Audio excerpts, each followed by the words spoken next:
Il est en train de dire à la femme samaritaine, que l'heure viendra et il est déjà venu.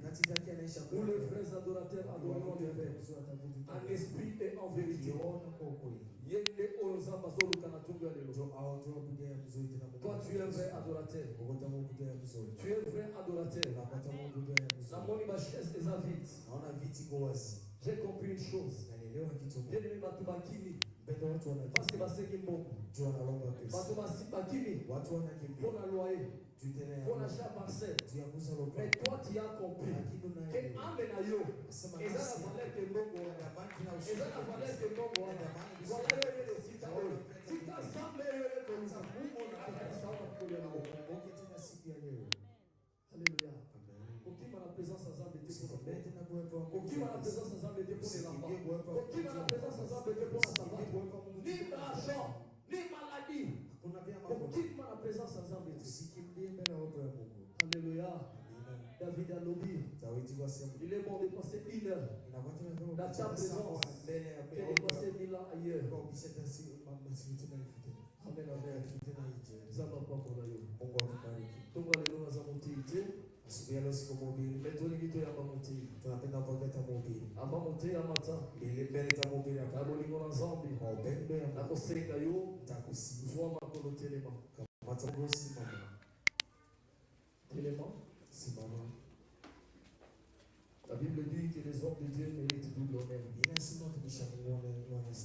Nous voulons honorer l'homme de Dieu. Ozamba poni na mukoli ya leo.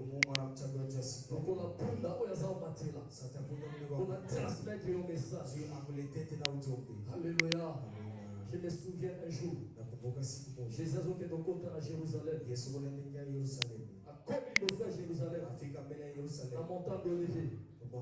Yesu atelemi. Amina kokota te. Atali village aux à côté. Amoni mwana punda. Oyo bakangai basinga. Oyo baligotai. Dekona kati ya village. Waya balezate. Waya voyager zate. Waya likabolamu zate. Famille condamné na village. Bakangie basinga.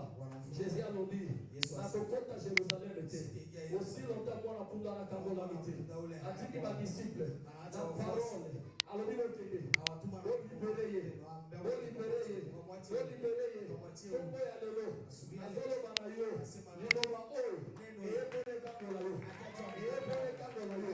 Eyepele kangola yo. Azolo bana mutumoko. Eyepele kangola yo. Ibalete. Mutumoko. Eyepele kangola yo. Sejura. Na cimetière. Batu bazala.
Nous sommes dans une très grande joie de nous retrouver ici au devant de Dieu. Car c'est une faveur que le Seigneur nous accorde. Et c'est une très grande grâce. Et nous bénissons Dieu pour ça. Na tunabariki Mungu juu ya hilo. Avant de pouvoir avancer dans le message d'aujourd'hui, Bila kuendelea kati ya ujumbe leo, je tenais fortement à honorer le père de notre père, le pasteur André, napenda kuheshimisha baba yetu Papa André qui est absent ce matin pour des raisons de santé. mwenye iko aonekane siku ya leo juu ya afya, Et plus tard, nous aurons le temps de prier pour lui. na tutakamata pia wakati ya kumwombea. Je bénis sa vie Nabariki maisha yake. et que le Seigneur continue à le garder toujours parce qu'il est notre bénédiction. Acha Mungu aendelee kumchunga juu yetu, kwa ndio baraka kubwa. Je aussi à remercier maman pour sa présence. Nasema tena asante kwa mama juu ya uwepo wake. C'est la maman la plus agréable. Iko mama mwenye anapokea sana. Tu ne peux pas venir chez elle, tu rentres sans manger. Hautapasha enda kwake unarudi bila ukula. Est-ce qu'on peut acclamer pour nous? Utapasha chakula mama yetu kwa sana.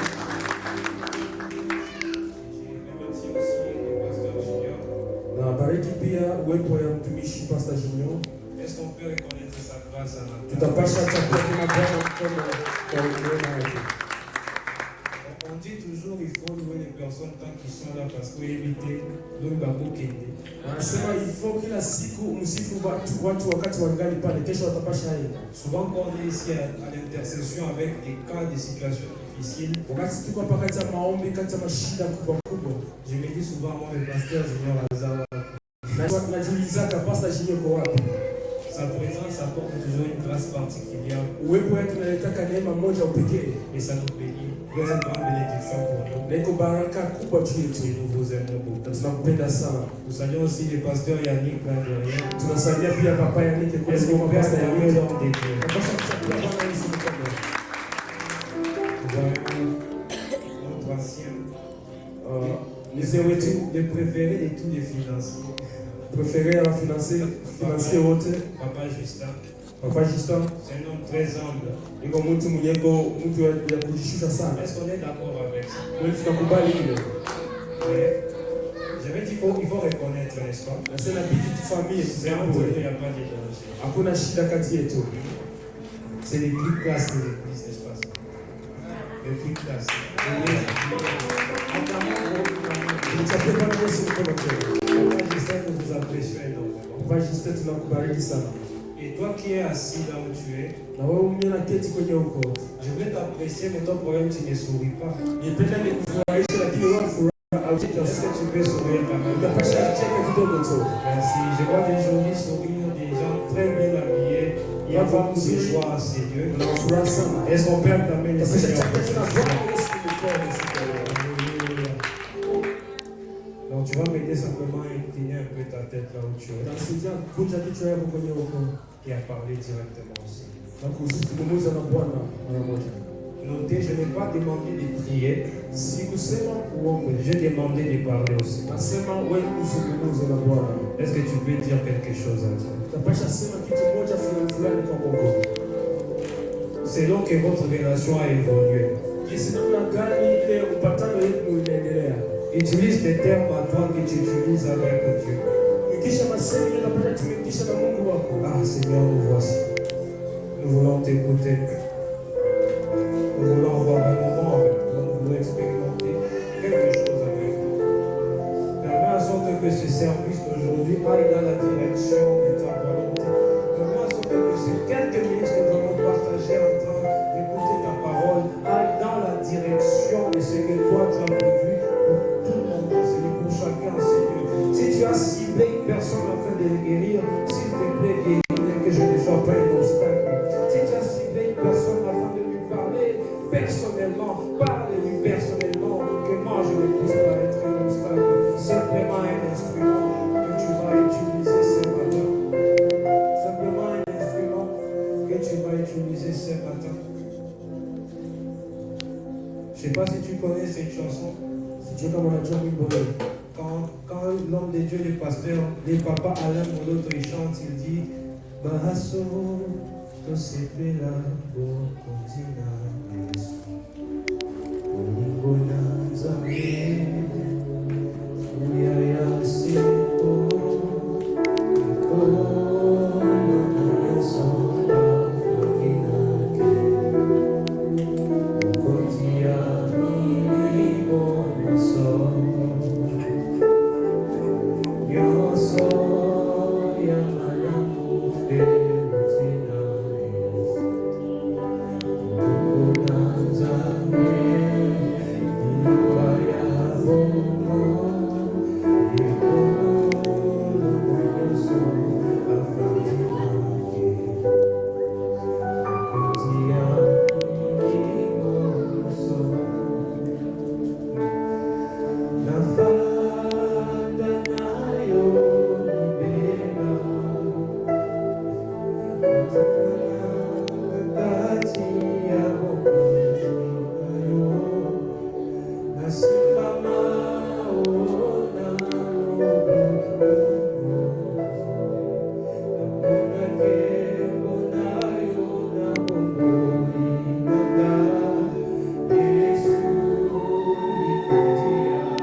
je le disais tantôt, ce matin, c'est un matin privilégié. Ce matin, c'est un matin spécial. Il y a des choses que le Seigneur a prévues. Et ma prière est que je puisse être un instrument qui va permettre que cela soit transmis comme il faut. Et ce que je te demanderai, alors que tu es en train de disposer ton oreille, s'il te plaît, disponibilise aussi ton esprit. Parce qu'il n'y a pas simplement une portion qui va réveiller ta conscience, mais il y a aussi une portion qui va affecter ton esprit.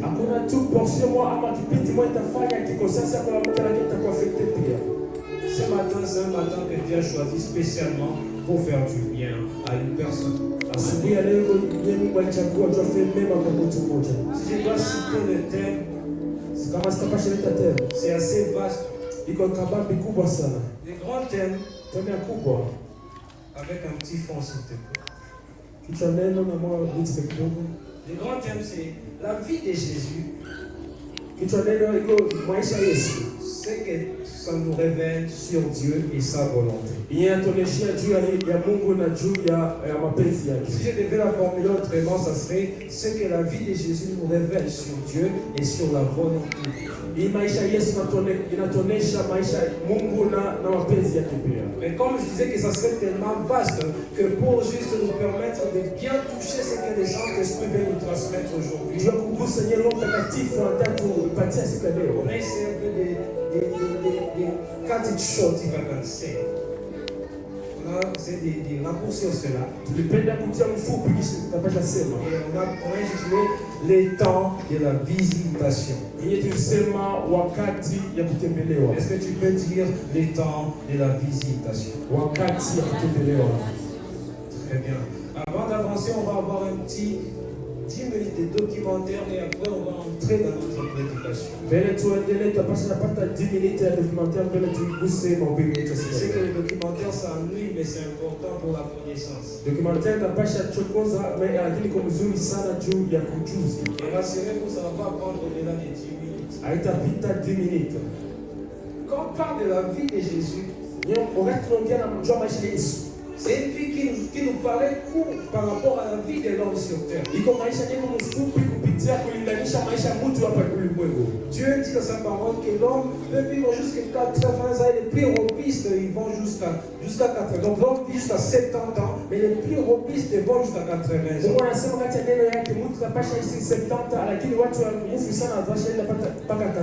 Mais à la grande surprise, le fils de l'homme n'a vécu que 33 ans. 33 ans qui est séparé, je dirais, à 6 étapes. 7 étapes, disons. 33 années qu'on séparés dans cette étape. Sa vie, 6 étapes. Il commence à qu'on a 6 étapes. Et la 6e étape est simplement son ascension. Première étape de la naissance, sa naissance et son enfance. On n'a pas parlé de toute son enfance, mais on a parlé de quelques événements qui ont marqué cette enfance. Il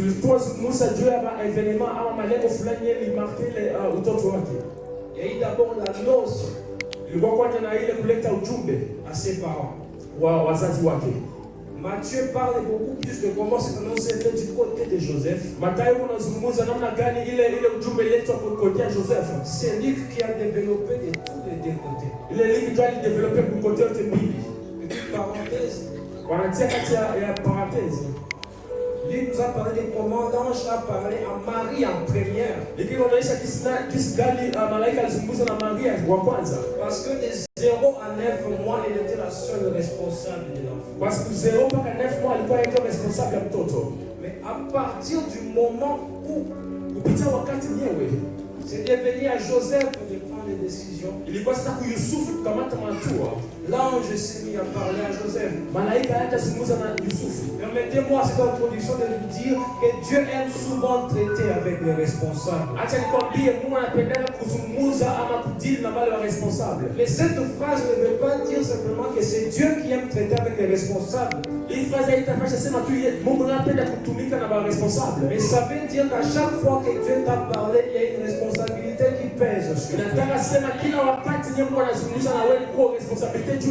Parmi nous ici, il y a tellement de personnes qui ont reçu des prophéties. Dieu m'a dit, je serai ça, je serai ci. Bien aimé, la prophétie n'est pas simplement un plaisir. N'est pas simplement une promesse, mais c'est aussi une responsabilité. Alléluia. Amen. Parce que constater les événements marquants de la vie de Jésus. La fuite en Égypte, c'est ce qui a permis à Jésus d'atteindre les 33 ans qu'il a atteint. Parce que s'il ne fuyait pas, Hérode pouvait tuer. Et pour qu'il puisse fuir, il a fallu que l'homme qui est son père, Joseph, puisse décider de déménager. Qu'est-ce que Joseph enseigne? Que le message ne s'arrête pas simplement à Amen. Quand on te donne une prophétie, ça se stoppe pas simplement à je reçois. Il faut prendre les dispositions adéquates à ce message.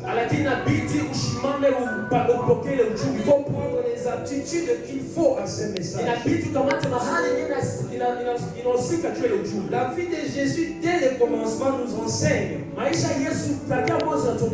qu'il y a des responsabilités à prendre pour vivre la volonté de Dieu. J'avais dit, je vais marcher comme le Saint-Esprit nous conduit. Et nous conduit déjà à dire que si tu fuis la responsabilité, tu fuis ta destinée. Tu fuis la responsabilité aujourd'hui. Ne blâme pas Dieu d'aimer de ne pas avoir fait que ton nom soit grand.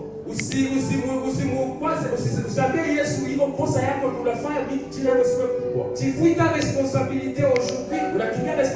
Demain ne viens pas blâmer Dieu que la promesse qu'il t'a donnée ne s'est pas réalisée.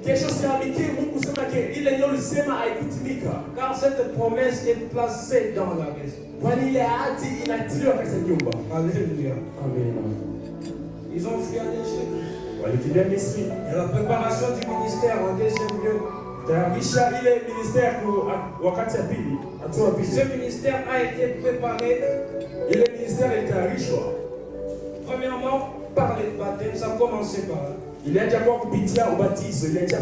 Et en second lieu, il est conduit au désert pour être tenté. Qu'est-ce que cela nous enseigne? Sur Dieu et sur sa volonté,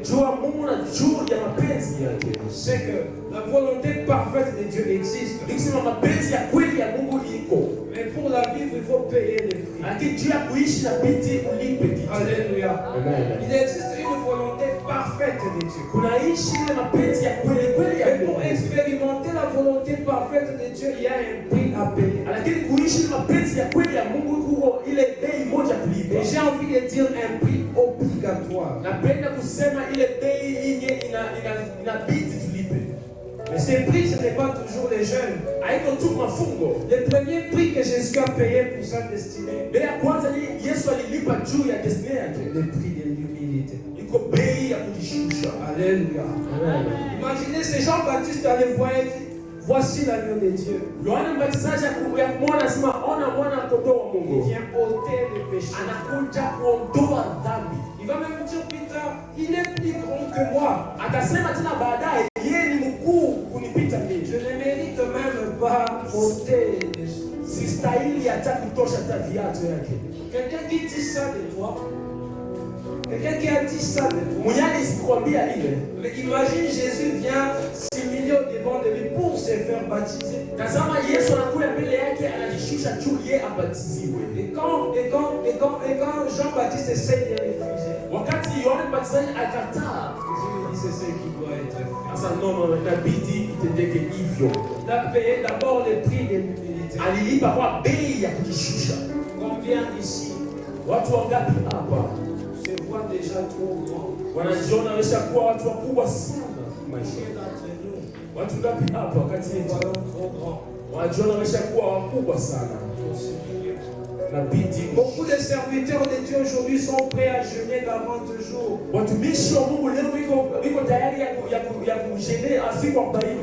Sont prêts à faire des veillées, des nuits, des jeûnes à sec. Mais ils ne sont pas prêts de s'humilier. Ils ne sont pas prêts de s'humilier. Jésus, c'est après le commencement de son ministère, c'est quand est venu le ministère public. J'ai été marqué par la même disciple. Ces différents sermons à la montagne, les miracles qu'il a fait, notamment la marche sur les eaux. Mais après cela, l'opposition et la montée vers la opposition à la kumshimamia ilibeba kati kumsalaba. À la fin, il y a eu la passion, la souffrance et la mort. Nyuma ilikuwa tena kuteseka na kifo. Mais ça s'est pas arrêté à la mort, il a eu aussi la résurrection. Alikushia tu kifo, alipata pia fufuko. Et après la résurrection, kisha fufuko, il est monté. Alipanda. Il nous a laissé la promesse du Saint-Esprit. Alituachia ahadi ya Roho Mtakatifu. Là, c'était les 33 ans de Jésus sur terre. Ilikuwa siku 33 ya Yesu hapa chini ya Mungu. Amen. Mais cette semaine que nous commençons, wiki tunaanza, c'est la semaine qui a occupé le plus de versets dans l'histoire de Jésus. Iko wiki yenye ilikuwa na maverse mingi tena kati ya historia ya Yesu. Lui qu'on parle, on condense 4 chapitres. Luka anazungumza 4 chapitres. Rien que de cette semaine. Hii tu wiki tu. C'était un dimanche comme celui-ci. Ilikuwa saa Jumapili ya sahihi. Où il est entré triomphalement à Jérusalem. Siku nye aliingia kabisa na ile uwepo yote kwa Jerusalem. Watu walimsifu, walimuinua. Subitement arrivé le lundi, kufika tena siku ya kwanza, Jésus a chassé les vendeurs du temple. Yesu alifukuza wale wenyewe walikuwa wanaushika katika hekalu. Pour purifier la maison de Dieu. Je kusafisha hekalu ya Mungu. Le mardi, siku ya pili, il a donné ses enseignements, ses derniers enseignements. Alileta mafundisho yake ya mwisho. Il a confronté les chefs religieux. Na alienda kutana pambana na ule ule chef wa religion. Le mercredi, Judas a comploté contre lui et l'a trahi. Mercredi siku ya tatu, Judas alimgeuka na alimshusha. Et jeudi, siku ya nne, le dernier repas, chakula ya mwisho, et Jésus est arrêté. Na Yesu alifungwa. Le vendredi, c'est son procès et sa crucifixion. Siku ya tano ilikuwa siku yake ya kumsambisha. Ainsi que sa mort. Na kifo yake pia. Le samedi, siku ya sita, il est au tombeau. Iko kati ya kaburi. Dimanche, siku ya dimanche, Jésus est ressuscité. Yesu alifufuka. Alléluia. Amen. C'est une semaine qui est compliquée pour Jésus. Ilikuwa wiki moja ilikuwa ya ngumu sana kwa Yesu. Mais qu'est-ce que cela nous enseigne? Hii kitu gani natufundisha? Que les moments difficiles parfois, wakati ngumu saa zingine, sont indispensables pour Dieu. Iko indispensable pour Mungu. Alléluia. Amen. Constatez quelque chose. Tambua kitu moja fulani. J'aime comme le Seigneur en parle comme étant des douleurs de l'enfant. Douleur ya uzazi. Tu as porté l'enfant dans les ventres. Unabeba mtoto kati ya tumbo. Mais pour que l'enfant quitte et vienne entre tes mains, mtoto atoke akwe mkono yako. Il y a une étape de douleur et cette douleur-là est indispensable. Kuna wakati ya ile uchungu na ile uchungu utakabula na mtu. Alléluia. Amina. Donc même Jésus, hata kama Yesu pia avoir l'église, Jopata kanisa, a eu sa semaine de douleur, mais des douleurs d'enfant. Alikuwa na wiki yake ya mateso na mateso ya uzaa. Mais la vie de Jésus nous enseigne quoi? Maisha ya Yesu yanatuonyesha nini? Que dans les moments difficiles, kati ya mashida, il faut prier. Inabidi kuomba. Alléluia. Dans cette semaine, oui, Jésus a passé au moins 70% de son temps à la montagne. Yesu alipisha kama 70% kulima. Bien-aimé, pendant les temps difficiles, quels sont tes réflexes? Wakati ya magumu, comment tu t'adaptes, comment tu réagis quand ça devient compliqué? La vie de Jésus nous enseigne que les moments difficiles, ce n'est pas le temps de dire Seigneur,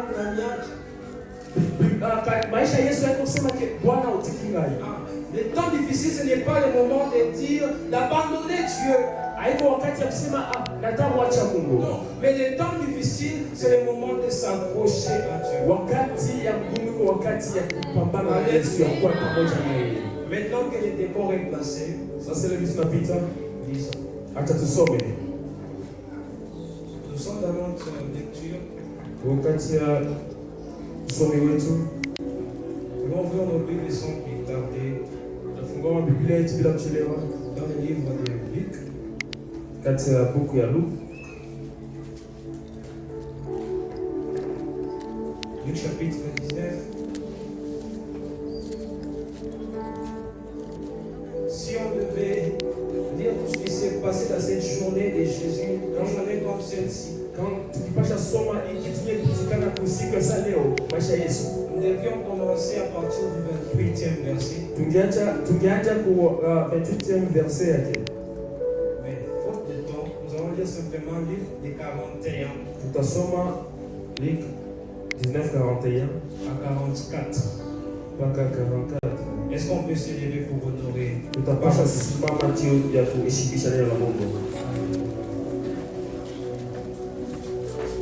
Luc 19, 41, 44, nous y sommes.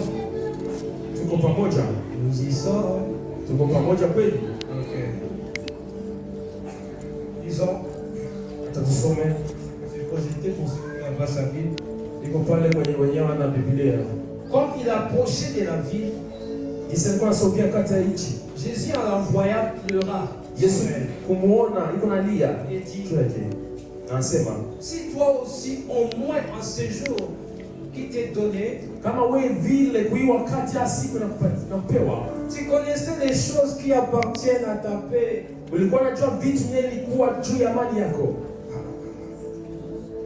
Mais maintenant elles sont cachées à tes yeux. Il viendra sur toi des jours où tes ennemis t'environneront, des tranchées t'enfermeront et te serreront de toutes parts.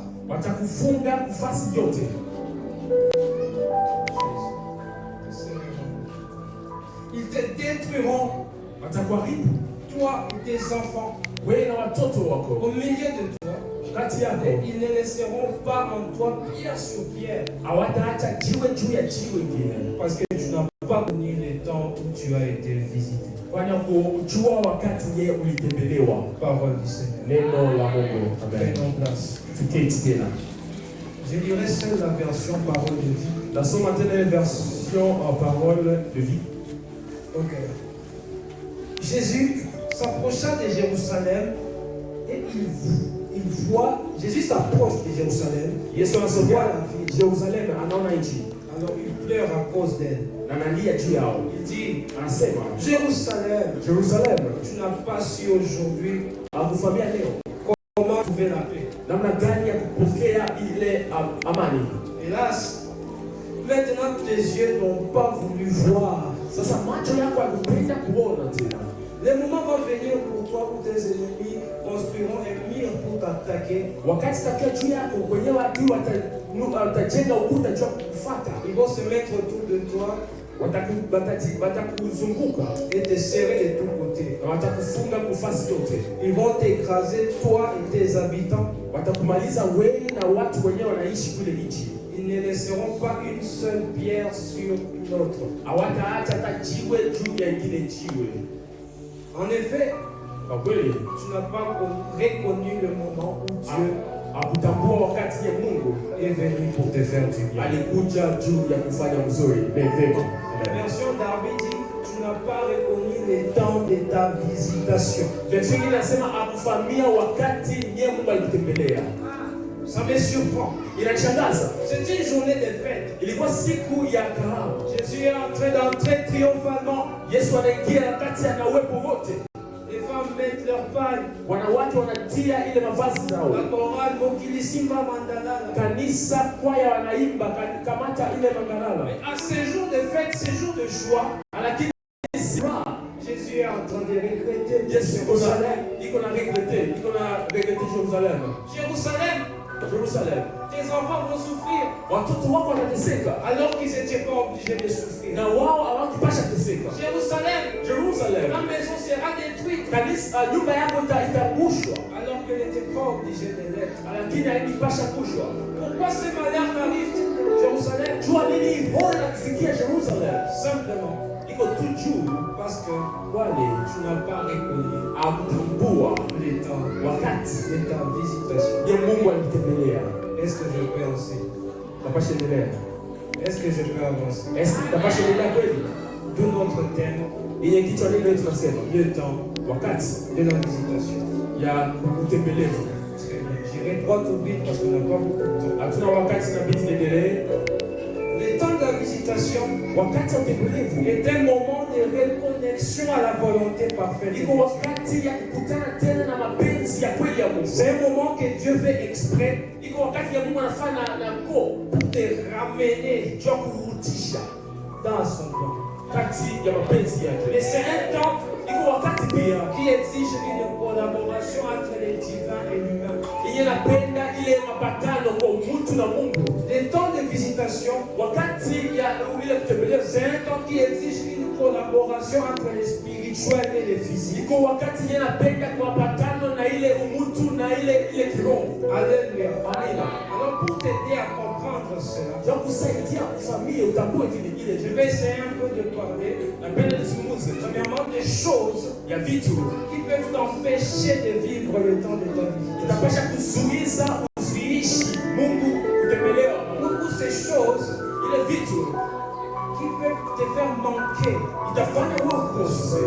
Ou bien je peux simplement utiliser cette partie. Napasha sema tu kipindi Comment manquer ce temps de visitation. namna gani ya kukosa wakati ya utembelevu. Alléluia. Je suis un lecteur, j'aime beaucoup lire. Niko msomaji, napenda kusoma mingi. Nous sommes dans Genèse 18, 1 à Wakati ya 3. Mwanzo 18 1 à 3. Et ce que nous allons lire bientôt, j'aimerais qu'à la fin de cette prédication, que ce soit la prière d'une personne. Yeye tasoma sasa inapenda mwisho ya hii mahubiri na ikuwe maombi ya mtu mmoja fulani. La Bible nous dit ceci. Biblia inatuambia hivi, L'Éternel lui apparut Bwana anamchomokea parmi les chaînes de Mamré, kati ya sheni mambe. comme il était assis à l'entrée de sa tente Kisa alikuwa na kiti kumlango wa hekalu yake. pendant la chaleur du jour. Wakati jua ilikuwa, Il leva les yeux et regarda. alinyosha macho yake naona.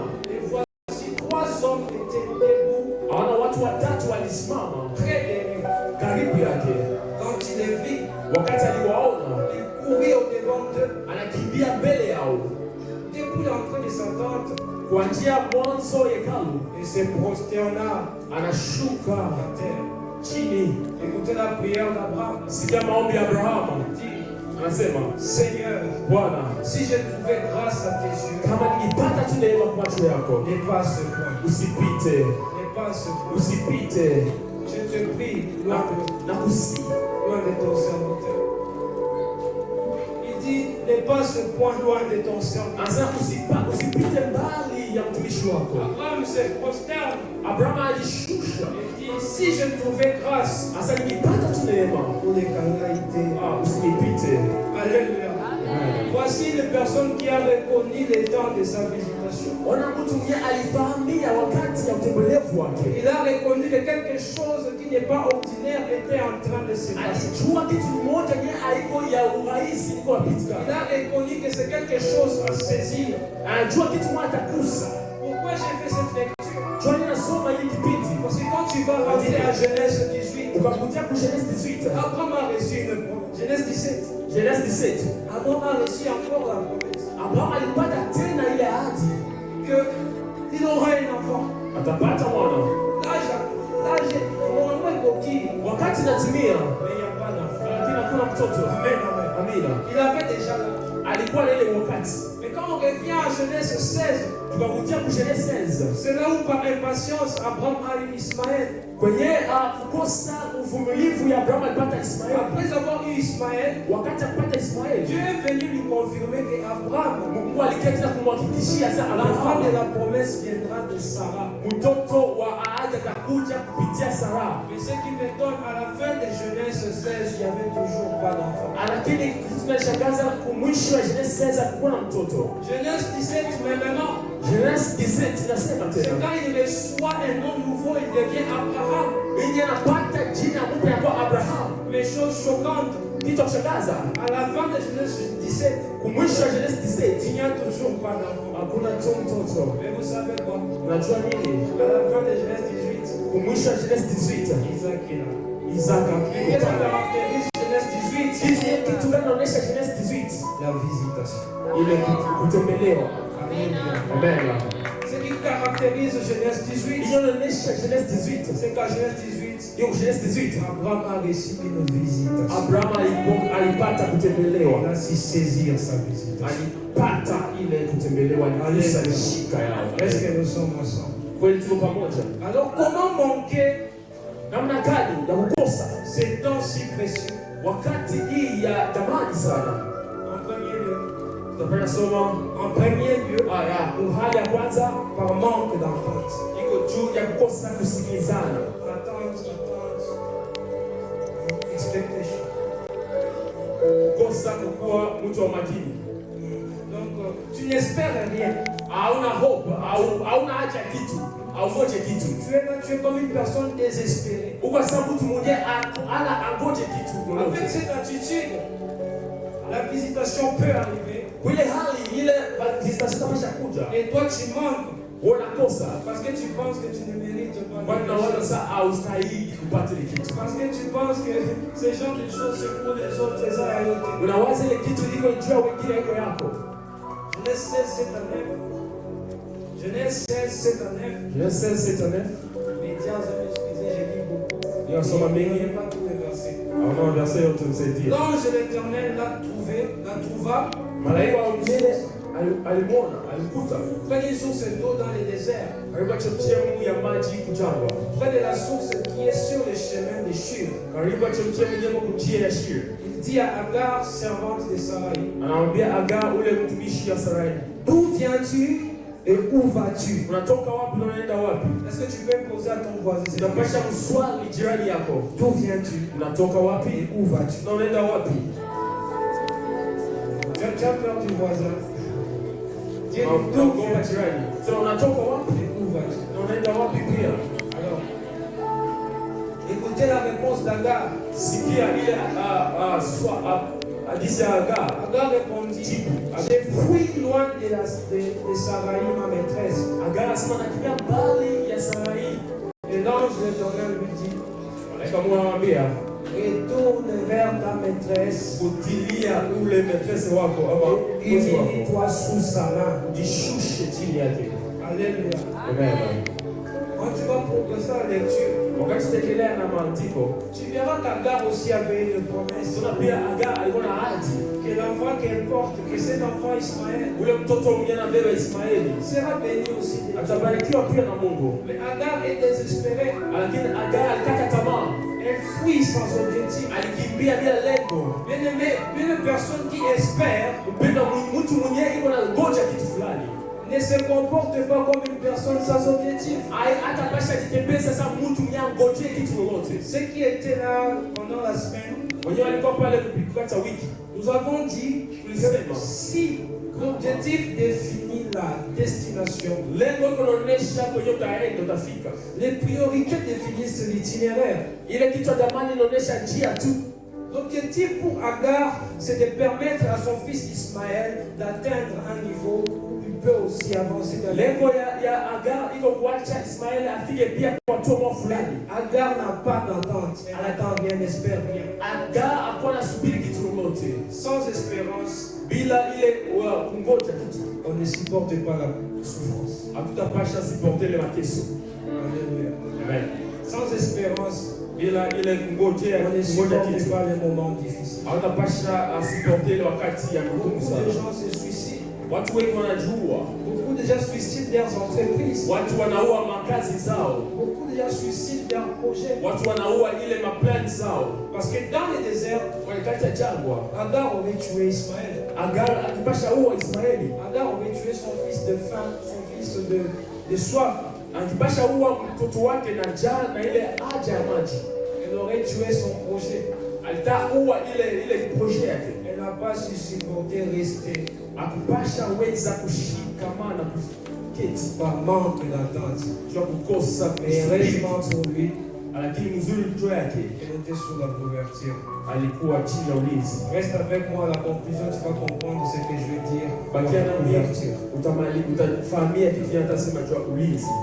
Deuxième point qui fait manquer les gens leur temps de visitation, Nukta ya pili nafaa watu wakose ile kutembelewa. c'est une attente erronée. Iko ile attente erronée. Erronée. Erronée. Une fausse attente. Ile attente nyeko ya mbaya. Une fausse attente. Iko ya mbaya. Les Juifs attendaient un autre Samson. Wayuda walikuwa nasubiri Samsoni mwingine. Ils n'ont pas su reconnaître Jésus. Hawakumfahamia Yesu. Alléluia. Amen. Une fausse attente Ile kusubiri mbaya te fera manquer le temps de ta visitation. itafanya ukose wakati ya utembelevu wako. Tu es là, tu as prié, Seigneur, Uko pale unalomba Bwana, bénis-moi avec le travail. unibariki na kazi. Alléluia. Amen. Mais parce que toi, tu t'attends au travail, Juu unasubiri kazi. tu dis que non, Nasema hapana. je vais me retrouver quelque part un jour, paf, on m'appelle, viens, et puis le travail a commencé. Najikuta fasi mmoja anita pa kuja na kazi naanja. Non, Hapana. parfois, Mara nyingine toi qui es en train d'espérer le travail, wewe mwenyewe unasubiri kazi, unangoja kazi. ça doit passer par des relations. Inabidi pite kati ya upatano. Tu Usiana. dois savoir traiter tes relations. Inabidi ujue namna gani ya kuhusiana na watu. Savoir ne pas déplaire à certaines personnes. Kujua namna gani ya kuzungumza na wengine. Parce que Dieu peut passer par. Maana Mungu atapasha pitia tu pale. Ceux qui étaient là pendant la semaine, Wenyewe walikuwa pale kati ya on wiki. a eu le temps de dire Tulikuwa na wakati ya kusema que kama si ce que tu demandes à Dieu, kama ile ndio nalomba kwa Mungu, Dieu le donne par des hommes, Mungu analeta kupitia watu. c'est que tu dois faire attention à ce que tu fais aux hommes. Inabidi uwe na ufanye aje kitu kinafanyia watu. La Bible dit ce que tu aimerais qu'on fasse pour Dieu, Biblia inasema ndio napenda wakufanyie. fais-le pour les autres. Wafanyie wengine. Laissez de nous dire ce que tu aimerais que Dieu fasse pour toi au travers des autres, Kama Biblia inasema ndio napenda Mungu afanye kupitia watu wengine juu yako. fais-le pour les autres. Wafanyie wengine pia. Quand nous te zakano kanisa, Wewe mwenyewe pale unawaza un jour moko, siku moja nakutana na mtu moko boye, kutana na mtu mmoja hivi. papa kalenga $10,000 na banzi musana. Mara moja nipata timu inaanza kazi. Ok, yo on a besoin de $10,000. Wewe una haja $10. Mais il y a un frère ici, une soeur ici qui a besoin de 200,000 shekels. Kuna kaka dada hapo ndio ana haja $200,000. Pour aller dans le salon. Yeye aanze kazi. Maintenant, comment toi tu espères que quand on coûte cela pour toi $10,000 alors que yo, ozo ignorer pour toi 200,000 shekels. Namna gani utapasha fanya, utapasha waza kwenda kukusanya mtu wa $10 uone kata mtu wa $200,000. Esuka na kunyonya esuka ani. Unapenda $200,000 yako ishi vitu vingine. Mais olingi ke nzambe ati na mtu wa $10,000. Lakini unapenda Mungu akusukumie mtu wa $10. Alors, attente erronée. Ile kungoja mbaya. En termes des attentes, Ile masemi ya kungoja, laisse Dieu acha Mungu être Dieu. akwe Mungu, Toi sois bon. wewe kuwa mtu. Alléluia. Amen. Israël voulait imposer à Dieu Israeli alikashimamia Mungu. le style vestimentaire de Jésus. Ashamuonesha Mungu namna gani ya kuvaa. La masse physique que Jésus doit avoir Hali gani Yesu tapasha kuwa nayo. pour que eux considèrent que Jésus est Jésus. Jua anasema ke yes, huyu ndio Yesu sasa. Bien aimé, Pendwa. laisse Dieu Acha Mungu être Dieu. akwe Mungu. Toi, Wewe kwa tu mtu. alléluia. Amen. En temps erroné, Israël a manqué le temps. Ile kukosa kumelewa mzuri, Israeli alikosa wakati, poteza Troisième wakati. point important qu'il faut manquer à certaines personnes leur temps de visitation. Nukta tatu, inafaa watu wengine wakose wakati yao ya kutembelevu. Le manque de maturité, tout simplement l'immaturité. Kukosa kukua, kukomala. Hébreux 5, 11 à 14. Hébreux 5, 11, 14. Nous avons beaucoup à dire là-dessus. Tuna mengi ya kusema pale Il y a ndani. des choses difficiles à expliquer. Lakini kuna vitu ngumu ya kutafsiri. Parce que vous êtes devenus trop lents à comprendre. Kwa kisha kuwa watu wenyewe iko kilo sana Vous, kuelewa. en effet, qui depuis longtemps deviez être le maître, Katika zamani inabidi kuwa mwalimu. vous êtes encore à avoir besoin des enseignements, à avoir besoin qu'on vous enseigne les principes élémentaires. Unaacha tena wanifundishe tu ile manukta ya chini chini tu. Vous en êtes venus à avoir besoin du lait Unapenda mpate maziwa, et non d'une nourriture solide. hapana ile chakula ya nguvu. Or, quiconque en est encore au lait n'a pas l'expérience de la parole de justice, car il est enfant. Mais la nourriture solide est pour les hommes faits, pour ceux dont les jugements est exercé par l'usage à discerner ce qui est bien et ce qui est mal. La Bible dit, tant que l'héritier est encore enfant, il ne diffère à rien d'un esclave. Biblia inasema wakati murithi angali mtoto hana utofauti na mtumwa. Il est héritier. Iko murithi. Le testament est là. Kuna pale maandiko yote, vitu yote. Le testament est censé être en vigueur. Ile testament inabidi itiliwe. Mais pourquoi il n'a pas accès à son héritage? Jua nini yeye ana ile haki ya urithi wake? Il n'a pas grandi. Kwani angali mtoto, Il n'a pas grandi. hayakomaa. Il pense encore comme un enfant. Angala waza sa mtoto. Constatez, Tazama, l'homme aux Hébreux ne dit pas que parce que maintenant il a 30 ans. ule mtu wa Ibrahim kusema juu iko na 30. Parce que maintenant il a 40 ans. Juu sasa iko na 40. Il n'a pas parlé d'âge. Alikuwa anazungumza juu ya miaka. Il a parlé Alikuwa anazungumza des jugements exercés, juu ya ile jugement exercé, d'usage à discerner. ile chombo ya kufamia. Est-ce que tu as un jugement exercé? Kweli uko na ile jugement kweli iko exercé. Une personne vient de passer une mauvaise journée Mtu mmoja anapita kati ya journée moja et il vient vers toi et te dit, ah, anakia kwako anasema usanangaite. usichezee. Et toi, tu dis, ah, Sasa singande posta. ndio bosi yako. Ukoma hivyo, Mungu Sasa amekupa toka wewe. directement primaire. Mara moja Tu mtoto n'as pas le temps de discerner. hauna wakati ya kuwaza. Pourquoi cette personne est arrivée à dire ça? Jua nini mtu alifika kwa hatua ya kusema hivi? Est-ce que d'habitude la personne agit comme ça? Kweli ku hali yake kweli anapasha fanya hivi. Est-ce qu'il a déjà agi comme ça par le passé? Ashakafanya hivi siku napita. Tu n'as pas le temps de discerner. Hauna wakati ya kufahamia. Quand tu décides directement. Unakamata hatua mara moja. La Bible appelle ça insensé. Biblia inasema insensé. Est-ce que tu as usage au discernement? Kweli uko na ile wakati ya kufikiri. Est-ce que tu as un jugement exercé, un jugement développé? Kweli uko na uamuzi ya kuendelea. Alléluia. L'apôtre Paul va dire, quand j'étais enfant, je pensais comme un enfant. Apôtre Paul anataka sema kwa wakati kwa mtoto nilikuwa na uwaza sana Je mtoto. réfléchissais comme un enfant. Nilikuwa na fikiri sana mtoto. Mais quand j'ai grandi, Wakati nakomaa j'ai laissé ce qui est. naacha ile mtoto yote ya zamani. Alléluia. Amen. C'est quand tu es enfant, tu vas penser que le travail tombera du ciel, tu dois rester, tu attends. Wakati kungali mtoto tawaza kazi tanguka tu kutoka mbinguni na keti unafunga mkono. Mais quand tu grandis, même quand il n'y a pas de travail, tu développes tes compétences. Wakati unakomaa hata kama kazi haiko uona tumikisha akili na ujuzi yako. Tu développes ton savoir-faire. Unafanya ile hali yako ya kukua iendelee mbele. Tu demandes à Dieu le travail, mais qu'est-ce que tu sais faire? Unalomba Mungu kazi lakini wewe unafanya kitu gani?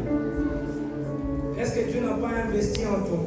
Mungu akutia vitu kati yako. Il t'a donné la connaissance, t'a donné beaucoup de choses. Alipatia akili vijuzi vitu mingi. Mais tu ne veux pas développer. Lakini wewe upende kuendelesha ile kitu Tu ne mbele. veux pas aller en profondeur. Haupende kuingia kati ya kidindini. Tu acceptes les choses telles qu'elles sont. Unapokea vitu jinsi zilivyokuwa. Dieu lui-même, Mungu yeye pekee. au commencement, il crée les cieux et la terre. Mwanzo aliumba mbingu na nchi.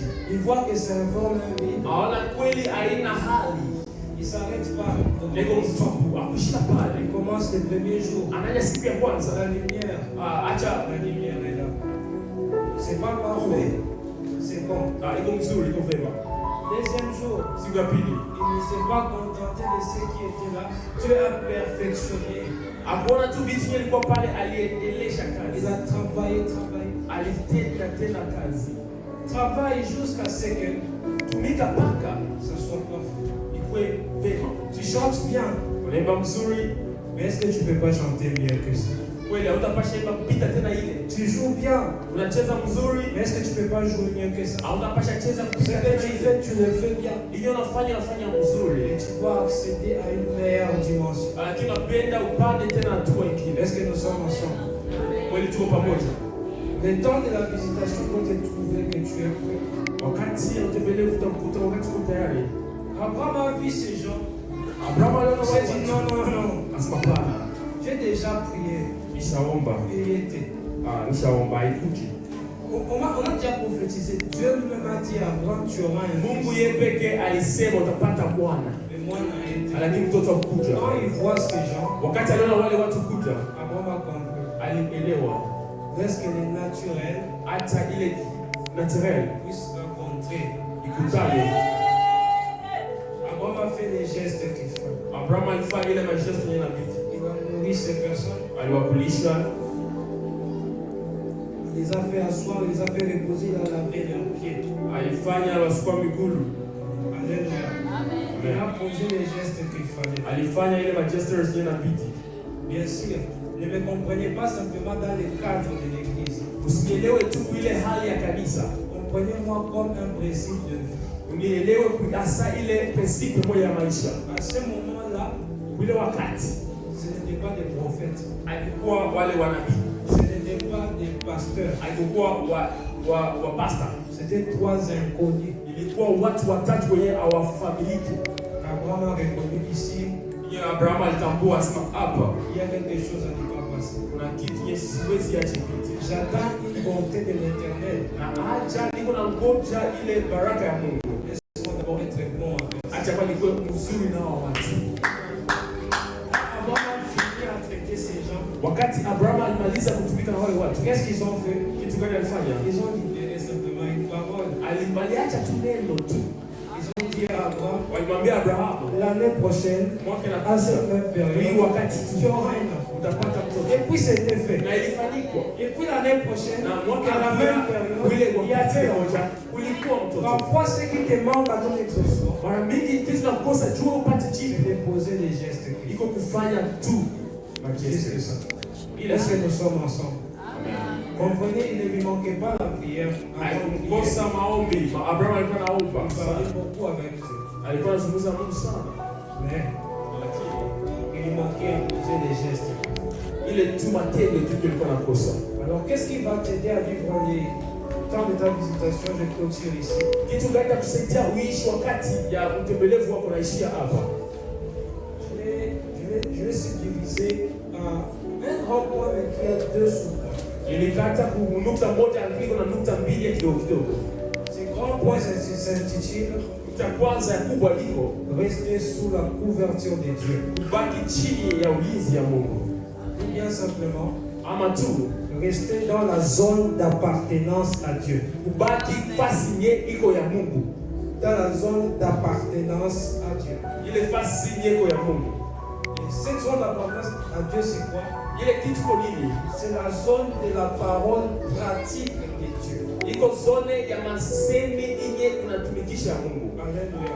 Amen. Ce n'est pas la zone où simplement on parle des choses de Dieu. Haiko tu fasi ye watu wanazungumza neno la Mungu. Mais c'est la zone où on pratique ce que Dieu a dit. Ni fasi yenyewe pia tunazungumza na tunatumikisha ile yenye Mungu C'est anasema. ça la zone d'appartenance à Dieu. Ile ndio zone ya appartenance na Mungu. Un mercredi, je pense, nous en avions parlé. Siku ya tatu tulizungumza La couverture de Dieu a 4 dimensions. ulinzi wa Mungu ina hali ine, Mais ces 4 dimensions, lakini hali ine c'est simplement un moyen de Dieu de s'assurer que son message te parle.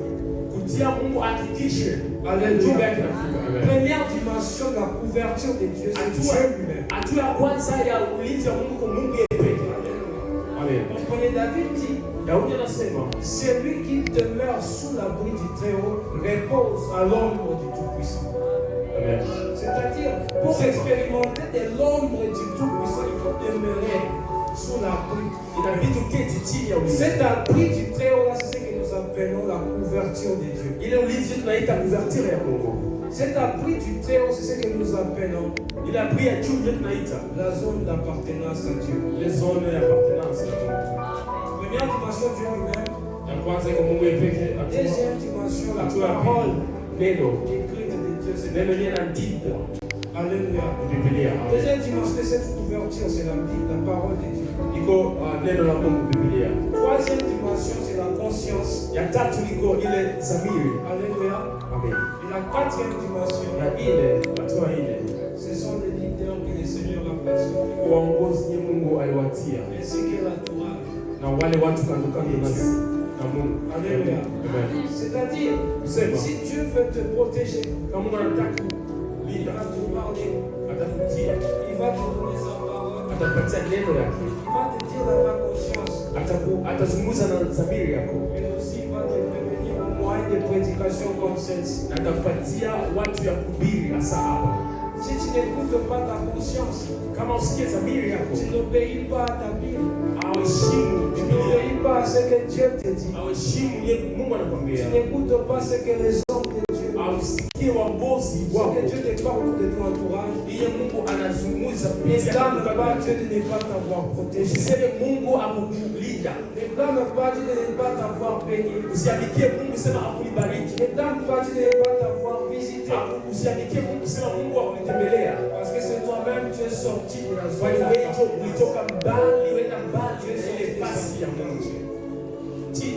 Donc, ainsi, pour vivre les temps de la méditation, en premier lieu, il faut rester à l'écoute.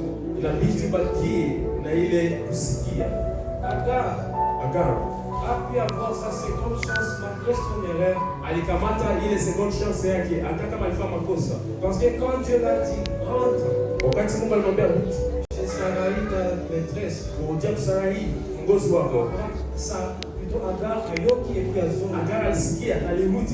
Alléluia. Parce qu'elle a obéi, elle est retournée dans la promesse. Donc rester à l'écoute et obéir à Dieu. Par ces deux moyens, tu es garanti à vivre et à ne pas manquer ton temps de visitation. C'était mon serment d'aujourd'hui. Que Dieu vous bénisse.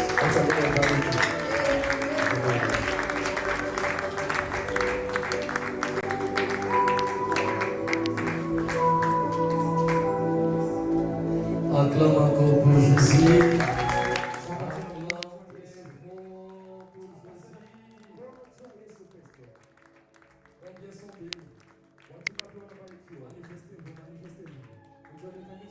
Que Dieu vous bénisse.